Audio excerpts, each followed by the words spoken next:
I spent most of the next day in the library. The room seemed such an ordinary library, not nearly as mysterious as the one in the cabin. Perhaps I had a different expectation. I think its atmosphere was too businesslike. It had a simple wing-back chair behind a single desk. I found many of my favorite books though. Also, I discovered several old ones written in exotic languages, most of which were unreadable and foreign. I browsed through them regardless, looking at the pictures. I lost track of the notebook and couldn't remember where I placed it. Anyway, I didn't miss it being it wasn't necessary any longer. While sitting in the chair, I thought of my recent visit with Casey and Crystal. It left me wanting to return to holiday. I would love to go back today and relive my time there. Several times I got ready to go, but each time I felt restrained from doing so. Although I contacted George and Beth twice, and we spoke, but only a couple times. I was looking forward to next year already. Just like the dream I had with my kids, I could have stayed there forever. I assume there are many people and places that would make for the perfect heaven, each person and place tugging at my heart, making it hard to move on to the next heaven. I knew my time here was limited, and in my mind I wanted to hold on to every such moment for fear that things might change after I went back. I was unhappy about that. I don't want to leave. I want everything to be the way they are now. Why couldn't I have died and ended up here, now? Oh boy, I was beginning to feel it. I certainly had my work cut out for me when I get back. I found a small amount of solace as every day I walked out on the beach, and sat gazing out into the ocean. I mentally had to force myself to move on from those thoughts and feelings. I met several of the neighbors, who also appreciated the walk, and the gazing. I observed as waves splashed over the stone retaining wall, which stood at least 300 yards outside the surf. Waves constantly broke through the entrance in the wall, but were promptly subdued. The opening was broad enough to sail a 200-foot yacht through. Many of those who lived on the bay had docks, most of which moored extravagant yachts and sailboats. As I sat looking out into the ocean and admiring my neighbors' floating hotels, I heard a repeated thud sound. A young man came jogging from behind me. He was running at a quick pace, especially for running in the sand. He flew past me straight into the water. I laughed when I saw him run right on top of the water. In fact, he picked up speed. After witnessing his determination, my only thought was how much I hated walking in the sand. He navigated the bay and maintained his run on the other side. I grinned about it all the way back to the house. Once back, while eating lunch, I thought about the many rooms I had not been in since coming here. It was odd I should have spent so much time here without having gone through the whole house. I spent most of my time in the living room, the kitchen, and the library. Also, I contributed a lot of time to the backyard, the garden in particular, and the pool, which was fun. I love to swim.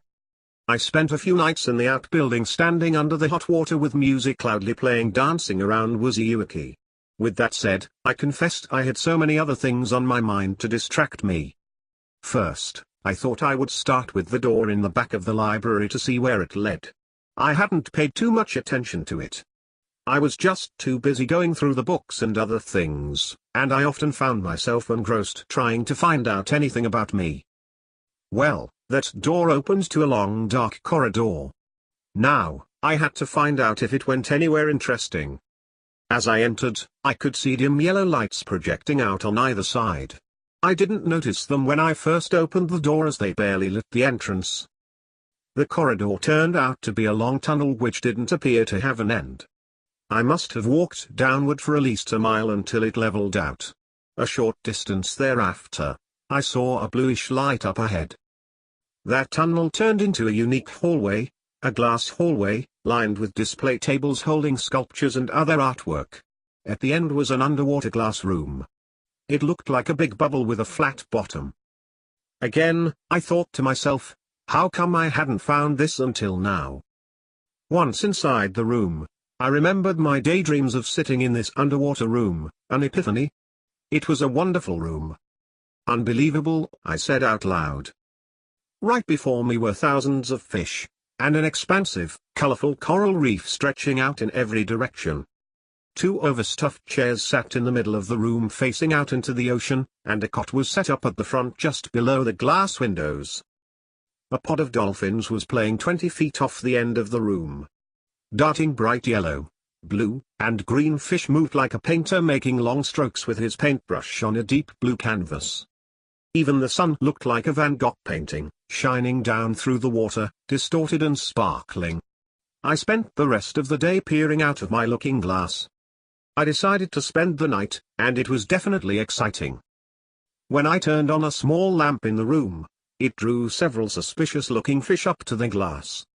Things got real when 2 great white sharks appeared out of the blackness to show me their noses. Those big white teeth made me shudder. Of course, I fearlessly stared back at them unafraid. I'd have to be well compensated to stand and view those faces more than twice. The glass room sat right outside the break wall and 30 to 40 feet underwater. I would sleep in the cot overnight even though it was creepy. I didn't know whether to sleep with the light on or off. When I turned the light off, I saw nothing but black. Because it was so black, I poked myself in the eye before my eyes were able to adjust to the darkness. If I left the light on, I suspect those great whites might try to figure out how to wake this sleeping beauty. Again, with the light off, I could imagine having to deal with huge long dark shadows swimming next to me throughout the night. Light on, or light off, I didn't know which was worse. Perhaps, spending the night was not such a good idea. I must be crazy. As I was sitting the next day counting the fish, I thought about the other rooms and doors I have yet to investigate. Next, I would try out the door to the right of the entryway, although I think it might be a closet. Again, I thought how unusual for me not to be more inquisitive, specifically with things I should already know. After 2 days observing life undersea, I made my way back up to the library and to the front door. Well, the door to the right of the entryway led to the stone castle-like hall which ran along the backyard. At first, I guessed it to be a coat closet. Surprise! The hall was all stonework, large heavy stones set like a castle inside. I wondered if there were 2 stories, one on top of the other, because when I entered I passed over the archway above the steps going from the backyard to the front of the house. On the ocean side of the hall were windows looking out over the gardens and bay. Each window was separated by stone-arched columns rising all the way to the ceiling, like the wooden ones in the living room. Several beds sat between the columns, all of them neatly made. I believe I have a thing for columns. Across from the beds was a tall wide fireplace with a stacked pile of wood to the side. I walked over and stood upright inside.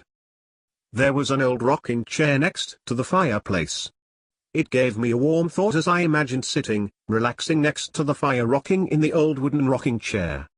I quit because I had this vision of knitting needles which totally freaked me out although the fireplace was rustic and inviting. At the other end of the hall was a flat-cut stone wall ascending all the way to the ceiling. On the left of the wall was an old arched wooden door which opened into an observatory. The observatory was the dome I saw when sitting on the patio in the backyard. I said to myself, Jeff, why aren't you more curious? It occurred to me that it seemed like there was a time for everything. I didn't do something unless it was time to do it. It was an odd sensation, not like anything I was used to, but I can't explain it any other way. Normally, I would have been all over the place, but only now was the time right for this kind of investigation. I wondered if everything I'm doing was orchestrated. Kind of like a carnival ride that takes you from point A to point B, and you're just along for the ride. Once through the door I found Bart busy cleaning. The observatory was one room I hadn't considered until now. I don't remember dreaming about it, although I was beginning to enjoy it when I faced these little surprises.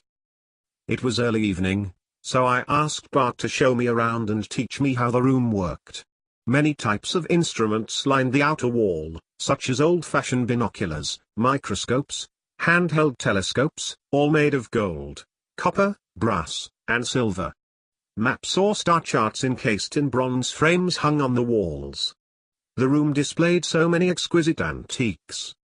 Bart walked over, pulled a lever on the wall near the entryway. When he did, the ceiling opened. Once opened, A massive telescope situated in the middle of the room projected out. The telescope was attached to a silver center pole with bronze wheels on both sides, allowing the telescope to rotate in a full circle. As the telescope spun, the dome would move a complete 360 degrees. The casing was built of intricately carved bronze, copper and inlaid silver, such a handsome old and flawless antique. I walked over and tried to look through the peephole. Unfortunately, I have always had a hard time looking through those little eyepieces at the end of telescopes. I could never see what was on the receiving end of one. Bart pushed a button under the telescope. A beam of light came out of a platform behind it, producing a holographic model of what the telescope was pointing at. I was taken back by all the moons and planets within the telescope's view. I spent an hour trying to look at every celestial body, knowing I didn't have a clue or memory of anything I looked at. Bart helped me by informing me what each planetary body was, all in 3D. Well, mostly, it arrived in one ear and disappeared out the other, just like a bunch of kids running in the front door and right out the back. You yell at them, but not one of them pays attention, leaving you to wonder what that was all about. The telescope was an outmoded fashion way of looking at the solar system. I could go to any of those places in a moment. Then, I spotted one planet that looked like it had a rainbow between its day and night. It enveloped the whole planet where the light shifted to darkness. So, I asked, what planet is that? Bart replied, it's not a planet. It's a moon called Neon. It does support life. In fact, one of Dana's best friends lives there. I had no clue that companions could even have friends, outside their human. Tell me more, Bart. Neon is a moon even though it looks like a planet because it orbits Commerce and not the sun. The days, or daylight, there are complicated depending on its position to Commerce and Commerce's position to the sun. Nights that can last 4 days and involve the whole moon. I said, I would like to go there. Bart told me he needed to finish cleaning. He said he would ask Dana to parade me around if I desired her to do so. She loves the place, he said, as he called for her. Dana and I boarded Louis, and we left for Neon. Dana commented, this will be fun. We entered the atmosphere and hovered over a good-size field. It was the size of a football field. As soon as we got out of Louis, a little creature flew up next to Dana's face. It was, I guess for best description, a small glowing fairy, a small young female glowing fairy. Her wings lit up like a rainbow. She had long flowing dark hair, closely resembling Dana's. Her eyes glowed silvery blue. She leaned in to give Dana a kiss on the cheek. In what sounded like a faint whisper said, "Hi, honey." Dana replied affectionately, "Hello my dear." They whispered one to another for a minute until I coughed to let them know I was there. Afterward, the little creature flew over right in front of me and lingered there. I put my hand up flat. She settled on it. I barely felt her tiny feet in the palm of my hand. She felt delicate, almost tickled. She blew me a kiss, fluttered, and flew off. Dana explained the small creature was an angel, called a wing angel. Millions of them lived on Neon. They are the makers of the power units used throughout Sierra. They also complete all the integrated work on the companions. Because of their size, they're capable of accomplishing all the micro work on any kind of intricately small products. The tallest angel on Neon stood only 6 inches tall. Dana explained she was named after the little angel who completed the finishing touches to Dana herself, Dana being the namesake of that one. So, this was the friend that Bart spoke of. Apparently, the small angels would pick one particular companion when completed, and name them after themselves. The young angel was also named Dana, Dana, Clan of the Blue Orchid. I asked, Clan of the Blue Orchid, huh? Dana explained, yes. Back in the beginning, when the angels first settled here, one leader had an idea for naming groups by geographic area. This field is the area of the Blue Orchid because so many of the orchids grow here. After a while, each one selected whatever clan they preferred to join. They're all family anyhow, with thousands of clan names. I had to chuckle at a few, like Clan of the Empty Pond, or Clan of the Barking Lizard. Dana and Dana have had a remarkable family-type relationship since Dana's creation. Dana told me even though I hadn't noted as yet, the young angel would always show up at the house when she was baking peanut butter cookies. She said it was spooky how she knew when to come. She would lead a group of other little companions to eat cookies and sip tea throughout the afternoon. I spotted a group of the little creatures flying on the outskirts of the field we were standing in. That's when I saw the forest. It was lit up. I suppose it took time for my eyes to acclimate, as all the flowers had different colored petals, lit trees displayed several shades of brown and green, and all along the outskirts of the field was hundreds of tall bright silvery blue, like the little angel's eyes, orchids. They looked like little lamps all lined up in a row, turning the grass beneath them, and our feet, bright green. We walked into the forest and down a path. It was fascinating to see all the neon colors on either side of us. We strolled up to a small pool. It was cobalt blue, and when I ran my hands through it, it left glowing red trails behind. Fruit hanging from the trees looked like multicolored Chinese lanterns. Just then, a ghostly figure came up the path and stopped next to us. Dana said, "Hi Rory." "Hi back at you," he said. He twisted and said, "Hi, Jeff." I acknowledged, "Well hello, Rory. Jack and I were just talking about you the other day." "Okay, did you say anything good?" he asked, smiling. "No, not really," I responded, joking. Rory was the watcher on the planet Airstream. Airstream had over 1 million miles of roads with an equal amount of camping spots in the parks. Small towns dotted the countryside along all the roads, designed for travelers and vacationers who like to travel via motorhome.